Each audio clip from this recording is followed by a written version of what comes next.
এক সমাজে সবার মাওলানা হওয়া জরুরি না, কিন্তু আপনার সমাজের কেউ যদি মুফতি সাহেব না হয়, কেউ যদি শেখুল হাদিস না হয়, তাহলে ওই সমাজের সব মানুষের গুনাহগার হওয়া লাগে। এই জন্য দেখেন ছোট ছোট মাদ্রাসাগুলো বিশেষ করে ফরজে আইন যতটুকু দিন শেখা দরকার এই দিন শেখার ব্যবস্থা তারা করে। আবার এলাকার মধ্যে ছোট মাদ্রাসা অনেক, বড় মাদ্রাসা থাকে কিছু, যেই সব জায়গায় পড়াশোনা করে ছেলেরা মাওলানা হয়, যেই সব জায়গায় পড়াশোনা করে ছেলেরা মুফতি হয়, যেই সব জায়গায় পড়াশোনা করে উচ্চতর দ্বীনি শিক্ষা তারা অর্জন করে, বলে এই যে তারা যে করতেছে এটা তারা আমাদের উপকার করতেছে। যদি তারা নিজেদের অর্থ শ্রম সময় ব্যয় করে এই মুফতি সাহেব না হইতো, যদি তারা মুহাদ্দিস সাহেব না হইতো, তাহলে সমাজের সকল মানুষের গুনাহগার হওয়া লাগতো। তাহলে বলেন যারা আলেম হয়, এই যে মুফতি সাহেব হয় যারা, এরা হওয়ার কারণে আমরা গুনার থেকে বাইচা যাই। এজন্য আমাদের উচিত এই দৃষ্টিকোণ থেকে হলেও উলামায়ে কেরামের সাথে ভালো আচরণ করা, সদাচরণ করা, ভালো ব্যবহার করা, ঠিক কিনা বলেন? এখন প্রথম কি জানলাম? জাগতিক শিক্ষার দুইটা দিক, বলে একটা উপকারী একটা অনুপকারী। দ্বীনি শিক্ষার দুইটা স্তর, বলে একটা ফরজে আইন আর একটা ফরজে কিফায়া। জাগতিক শিক্ষার যেই দুইটা স্তর, এর একটা হলো উপকারী, বলে ওই জাগতিক শিক্ষা মানুষের উপকারে লাগে কখন? বলে ওই শিক্ষাকে যখন দ্বীনের রঙে রাঙায় দেওয়া হয় তখন ওই জাগতিক শিক্ষা ওইটার দ্বারাও পরকালীন কল্যাণ অর্জন করা যায়, ঠিক কিনা কন? এখন বলেন ছেলেরা ডাক্তার বানান, ইঞ্জিনিয়ার বানান, উকিল বানান, আর যাই বানান না কেন, প্রাথমিক অবস্থায় দ্বীন শেখানোর দরকার আছে না নাই? জোরে বলেন, দ্বীন শেখানোর দরকার আছে না নাই? আমরা শিখতে পারি নাই যারা, তাদের কথা বাদ, তারা ফরজে আইন পরিমাণ দ্বীন শেখার ব্যবস্থা করতে হবে। কিন্তু অধীনস্থদেরকে চেষ্টা করব যে আমরা আলেম বানানোর জন্য। কেন? বলে সন্তান যদি আলেম হয়, হাফেজ হয়, সন্তানের কারণে কিয়ামতের দিন মা বাবা সম্মানিত হবে ইনশাআল্লাহ। এজন্য সম্মানিত উপস্থিতি, ইলম অর্জন করা এটা খুব গুরুত্বপূর্ণ একটি বিষয়। সাথে সাথে ইলম অর্জন করানো এটাও কিন্তু খুবই জরুরি একটি বিষয়। এই যে দ্বীনি শিক্ষা প্রতিষ্ঠানগুলো, এগুলো হলো ইমানের ক্যাম্পের মতো। এক একটা মাদ্রাসা এক এক এলাকার মানুষের জন্য পরিবর্তনের ধারক বাহক হতে পারে। যেমন একবার অনেক আগে আমি একটা প্রোগ্রামে গিয়েছিলাম, একেবারে বান্দরবনের লামা অনেক ভেতরে, ওইখানে অনেক বাঙালি ভাইয়েরা আছে। তারা বলতেছিল, হুজুর একটা সময় আমরা সন্ধ্যার সাথে সাথে ঘরের মধ্যে ঢুকে যাইতাম আর বের হইতাম পরের দিন সকালবেলায় সূর্য ওঠার পর। ফজরের নামাজ ঘরের মধ্যে আদায় করা লাগতো, মসজিদ বানানোর কোনো উপায় আমাদের ছিল না। কিন্তু আমাদের এলাকায় দুইটা ক্যাম্প হইছে, একটা সেনাবাহিনীর আর একটা হলো বর্ডার গার্ড বাংলাদেশের। বলে এই দুইটা ক্যাম্পে 50-50-100 জন সৈন্য আছে। এই দুইটা ক্যাম্প হওয়ার কারণে আমাদের এলাকার মানুষের জানমাল এখন নিরাপদ। বলে রাত 12টা পর্যন্ত যদি বাজারেও থাকি কোনো অসুবিধা নাই। চিন্তা করে দেখেন, একটা ক্যাম্প হওয়ার কারণে যদি একটা মানুষের, এক এলাকার মানুষের জানমাল নিরাপদ হয়ে যায়, তাহলে যদি এই রকম এক একটা মাদ্রাসা হয়, এই মাদ্রাসাগুলো এক একটা এলাকার মানুষের ঈমান হেফাজতের জন্য সাহায্যকারী হয়ে যায়। এজন্য আমাদের কি উচিত? বলে আমাদের উচিত হলো আমাদের সন্তানদেরকে এই মাদ্রাসাগুলোর মধ্যে দিয়ে, আমাদের সন্তানদেরকে মাদ্রাসায় দিয়ে আমাদের সন্তানকে ইসলামের বা দ্বীনের সৈনিক হিসাবে গড়ে তোলা দরকার, ঠিক কিনা বলেন? দ্বীন শিখলে কোনো মানুষ কখনো অসম্মানিত হয় না। দ্বীন শিখলে মানুষের যোগ্যতা বাড়ে। দ্বীন শেখার মাধ্যমে আল্লাহ সুবহানাহু ওয়া তাআলা মানুষের সম্মান বাড়ায় দেয়, মর্যাদা উত্তীর্ণ করে দেয়। আমরা মনে করি মর্যাদা মনে হয় টাকা পয়সা, ধন দৌলত এগুলোর মধ্যে, কিন্তু আল্লাহ সুবহানাহু ওয়া তাআলা কোরআনুল কারীমের মধ্যে জানায় দেন দ্বীন শিক্ষার ফজিলত। আল্লাহ তাআলা বর্ণনা করে বলেন, কি বলেন? ইয়ারফাইল্লাহুল্লাযীনা আমানু মিনকুম ওয়াল্লাযীনা উতুল ইলমা দারাজাত। আল্লাহ তাআলা কাদের মর্যাদাকে সমুন্নত করেছেন? আল্লাহ তাআলা বলেন তোমাদের মধ্যে যারা ঈমান এনেছে এবং যাদেরকে ইলমে দ্বীন তথা ইলম দান করা হয়েছে, আল্লাহ সুবহানাহু ওয়া তাআলা বলেন মর্যাদার দিক দিয়ে তারা অনেক উচ্চ অবস্থানে। ইলমের কারণে মানুষের মর্যাদা বাড়ে। কেমনে বাড়ে? উদাহরণ দিলে বুঝতে সহজ হবে। মনে করেন এদেশের একজন যে কোনো এক বাহিনীর প্রধান, তার অনেক সম্মান। সেনাবাহিনীর যিনি প্রধান অনেক সম্মান না? বিমান বাহিনীর প্রধান অনেক সম্মান না? কিন্তু ওনার সম্মান যত হোক, উনি যখন চাকরি থেকে অবসর নেবেন, চাকরি থেকে যখন অবসরে চলে যাবেন, বলেন তো চাকরি করাকালীন সময় তার যেই সম্মান ছিল, চাকরি থেকে অবসরে যাওয়ার পরে তার কি সেই সম্মান আর মর্যাদা আর থাকবে? কোনো ভ্যালু নাই তার। কিন্তু এই বাংলাদেশের অনেক আলেমদের দ্বারা উদাহরণ দেওয়া যাবে। এই আলেমরা যত বৃদ্ধ হয় তাদের মর্যাদা সম্মান তত আরো বাড়তে থাকে, ঠিক কিনা বলেন? যত বুড়া হয়, দাড়ি যত পাকে, আর সম্মান তত বাড়ে। আহমদ শফী সাহেব রহমাতুল্লাহ আলাইহি বুড়াকালে আইসা আল্লাহ তাআলা তার আকাশচুম্বী জনপ্রিয়তা তাকে দান করেছেন। মানুষের মধ্যে তার মর্যাদা কত। এইরকম ভাবে যারা ইলম অর্জন করে, এদের বয়সের সাথে সাথে আল্লাহ সুবহানাহু ওয়া তাআলা এদের মর্যাদা আরো বাড়ায় দেয়। দুনিয়ায়ও বাড়ায়, বলে আখিরাতেও বাড়ায় দেয়। সুবহানাল্লাহ।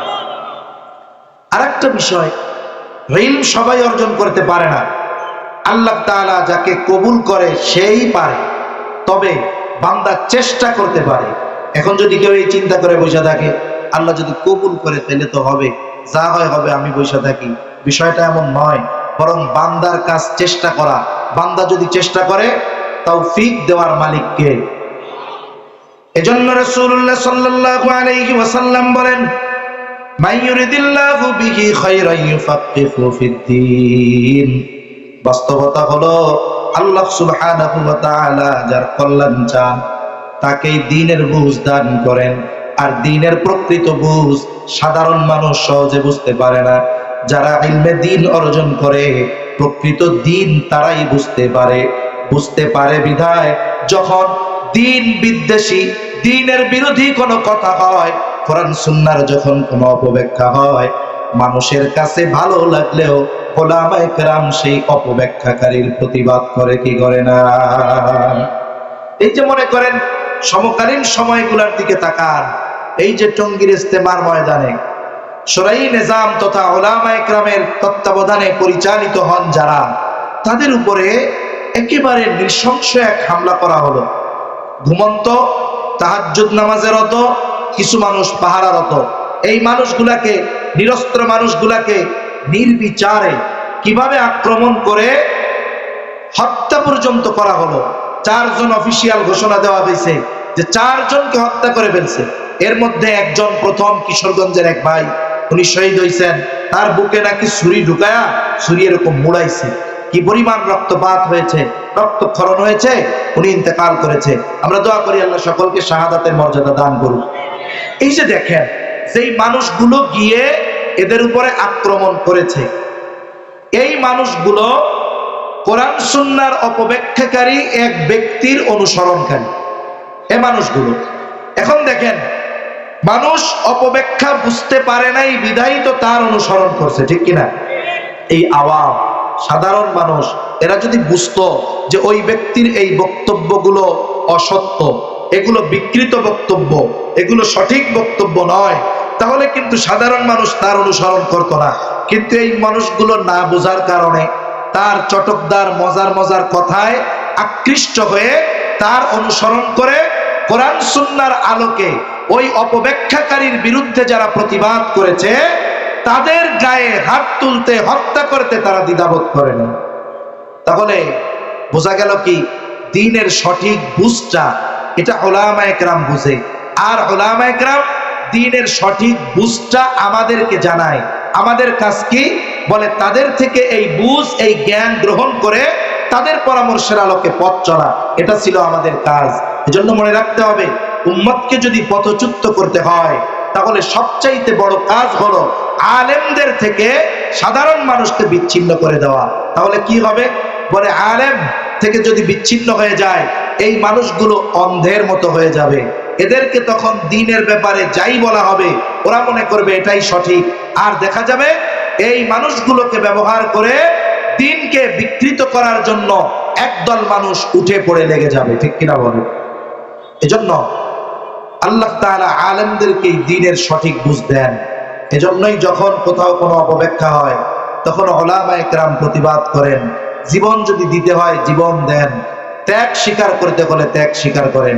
এখন আসেন, আপনি যদি ইলম শেখার জন্য বের হন, আপনার সন্তানকে যদি আপনি ইলম শিক্ষার জন্য বের করেন, তাহলে কি হবে?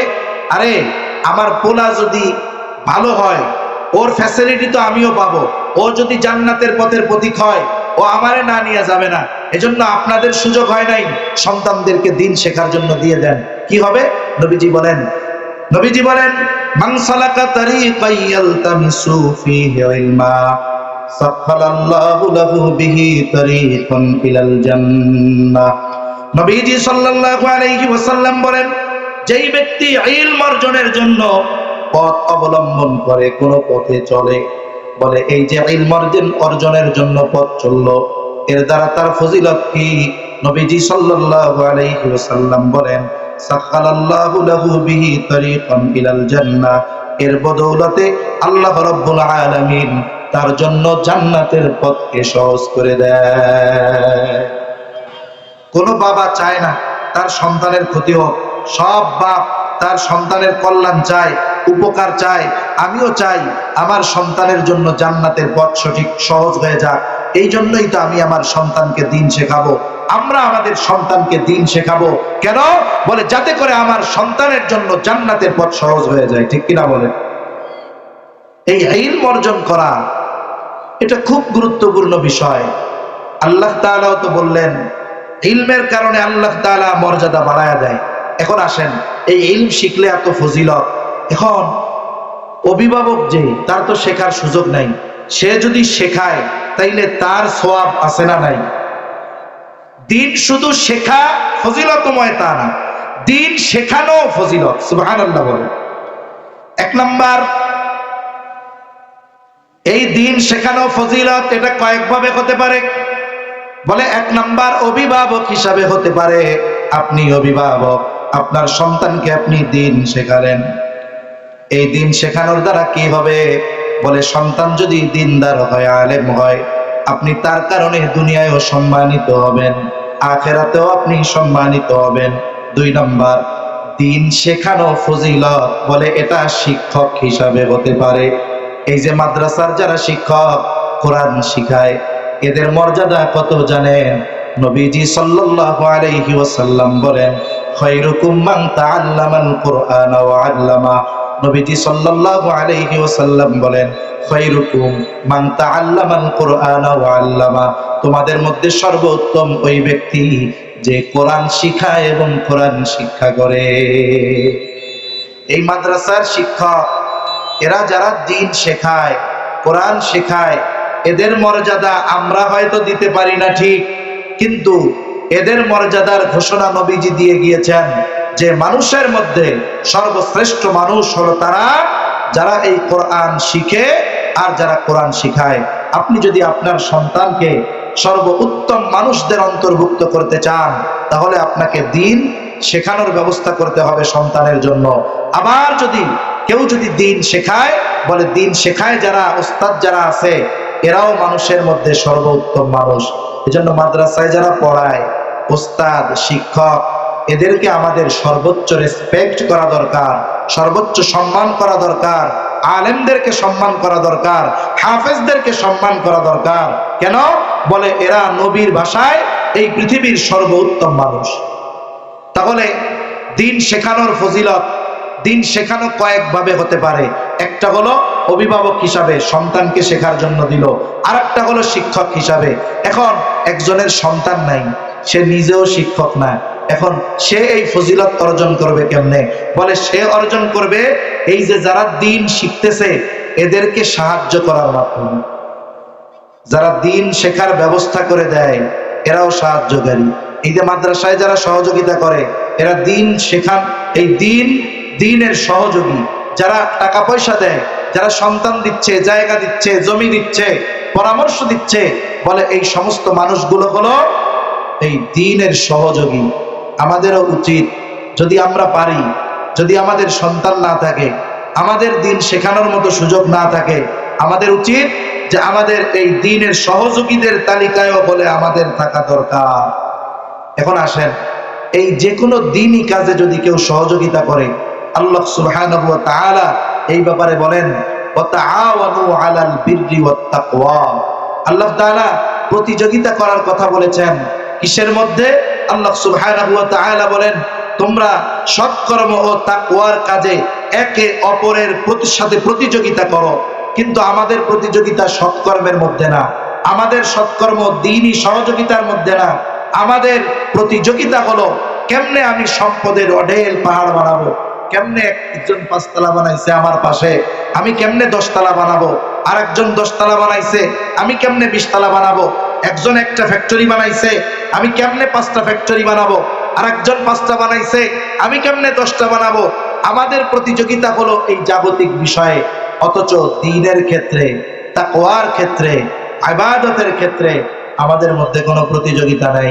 সেজন্য আমাদের দরকার যে দ্বীনি কাজে আমরা প্রতিযোগিতা করব। এক হাদিসের মধ্যে আসছে, রাসূল আকরাম সাল্লাল্লাহু আলাইহি ওয়াসাল্লাম বলেন, জিহাদের ময়দানে যে তীর নিক্ষেপ করা হয়, প্রত্যেকটা তীরের বদৌলতে আল্লাহ তাআলা 3 জনকে জান্নাতে দাখিল করবে। কয়জনকে? 3 জনকে। বলে একজন যে তীরের কারিগর, যে তীর প্রস্তুত করছে সওয়াবের আশায়, যে এই তীর দিয়া জিহাদের ময়দানে তীর নিক্ষেপ করা হবে। এরপরে বলে আরেকজন যে তীর নিক্ষেপকারীর সহযোগী, তীর দিছে যে আপনি মারেন, বলে ওই সহযোগীকেও জান্নাতে দেওয়া হবে। আরেকজনকে বলে যে তীর নিক্ষেপ করেছে জিহাদের ময়দানে, বলে এই ব্যক্তিও জান্নাতে যাবে। তাহলে দেখুন, ভালো কাজ করছে একজন, তীর নিক্ষেপ করেছে একজন, কিন্তু বানানেওয়ালা, সাহায্য করেনেওয়ালা, বহন করেনেওয়ালা তারাও তাদের সমপরিমাণ সওয়াব পেয়ে গেল। এখন আপনি এই প্রতিষ্ঠানগুলোর জন্য যদি সহযোগী হন, আপনার সন্তান নাই, অন্যভাবে সহযোগিতা করার সুযোগ নাই, আপনি অর্থ দিয়ে কিছু সহযোগিতা করতেছেন, কিছু পরামর্শ দিয়ে সহযোগিতা করতেছেন, তাহলে আপনিও এই দ্বীনের কাজের সহযোগী। মনে রাখতে হবে, আমরা কখনো দ্বীন বিদ্বেষী হব না, দ্বীনের সহযোগী হব। দ্বীন বিদ্বেষী হব না, উলামা বিদ্বেষী হব না, আলেম বিদ্বেষী হব না। আল্লামা ইবনুল কাইয়্যিম জাওয়াজিয়া রাহমাতুল্লাহি আলাইহি বলেন যে যারা অন্তরে উলামা ইকরামের প্রতি বিদ্বেষ লালন করে, সে যত বড় আবেদ হোক না কেন, জীবনের একটি সময় হয়তো তাকে ঈমানহীন হয়ে, লাঞ্ছিত হয়ে, অপমানিত হয়ে এই পৃথিবী থেকে তাকে বিদায় নেওয়া লাগতে পারে। ঠিক কিনা বলেন? এজন্য সম্মানিত উপস্থিতি, দুনিয়ার পরিবর্তন খুব দ্রুততার সাথে ঘটতেছে। এই দ্বীনি মাহফিল, দ্বীনি প্রতিষ্ঠান, এগুলো আমাদের জন্য একটা নিয়ামত। এই নিয়ামতের যথাযথ কদর করা চাই। আল্লামা তাকি উসমানী দামাত বারকাতুহুমুল আলিয়া, ওনার বিশ্ব ভ্রমণ কাহিনী আছে। উনি একটা দেশের ব্যাপারে লিখছেন যে ওই দেশের ইতিহাস থেকে জানা যায় একটা সময় ওই দেশটা 100% মুসলমান অধিবাসী ছিল, তারা সবাই মুসলমান ছিল। ওইখানে দ্বীনের কাজ করা সহজ ছিল, কিন্তু মানুষগুলো এই নিয়ামতের কদর করতে পারে নাই। দ্বীন থেকে বের হয়ে গেছে, দ্বীনি মজলিসগুলো থেকে বের হয়ে গেছে, মাদ্রাসাগুলোর ব্যাপারে উদাসীন হয়ে গেছে, মসজিদের ব্যাপারে উদাসীন হয়ে গেছে, দ্বীনি মজমার ব্যাপারে উদাসীন হয়ে গেছে। আস্তে আস্তে কি হলো? আল্লাহ তাআলা এই নিয়ামত তাদের থেকে ছিনায় নিলেন। পরিস্থিতি একটা সময় এমন হয়েছে যে মানুষ প্রকাশ্যে কোরআন শিখতে পারে নাই। সন্তানদের কোরআন শেখানোর জন্য ঘরের মধ্যে গর্ত করেছে, উপরে ঢাকনা দিয়ে দিয়েছে যাতে আওয়াজ সহজে বের না হয়। বলে এই রকম কঠোর নিরাপত্তার মধ্যে তাদের দ্বীন শেখা লেগেছে, কোরআন শেখা লেগেছে।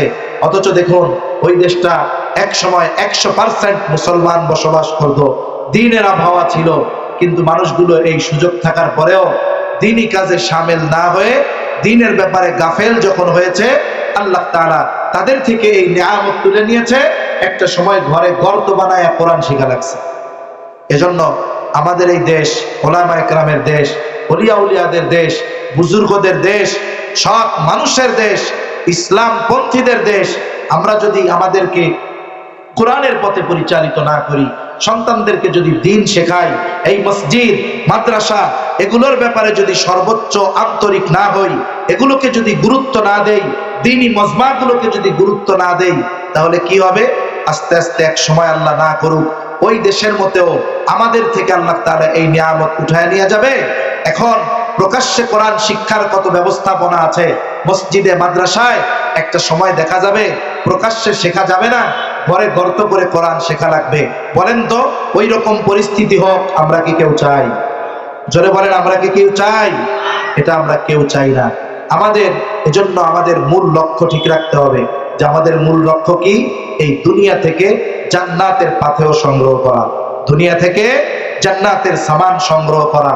এজন্য আমরা দ্বীনের সাথে সম্পৃক্ত থাকব, নিজেরা নিজেদেরকে ঈমান তো এনেছি, নেক আমলের মাধ্যমে আল্লাহর হুকুম আহকাম মেনে চলার মাধ্যমে জাহান্নাম থেকে বাঁচার জন্য নিজেদের তৈরি করব, সাথে সাথে অধীনস্থদের জন্য দ্বীন শেখানোর ব্যবস্থা করে তাদেরকেও মুসলমানে পরিণত করব, এর দ্বারা তারাও জাহান্নাম থেকে বাঁচবে। তাহলে কি হবে? বলে দুনিয়াও সুন্দর, আখিরাতও সুন্দর। আল্লাহ সুবহানাহু ওয়া তাআলা আমাদের সবাইকে কথাগুলো বুঝবার তৌফিক দান করেন, আমিন। ওয়া আখিরু দাওয়ানা আনিল হামদুলিল্লাহি রাব্বিল আলামিন।